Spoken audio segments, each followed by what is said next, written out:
The UK Health Secretary says the NHS cannot be switched on and off during strikes as junior doctors in England sustain the longest walkout in the service's history. They claim industrial action is having serious consequences for patients.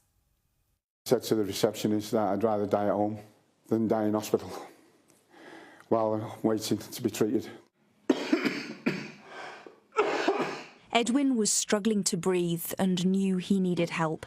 But when the 72-year-old was rushed to Salford Royal Hospital early on Wednesday, he was told the wait was around 18 hours.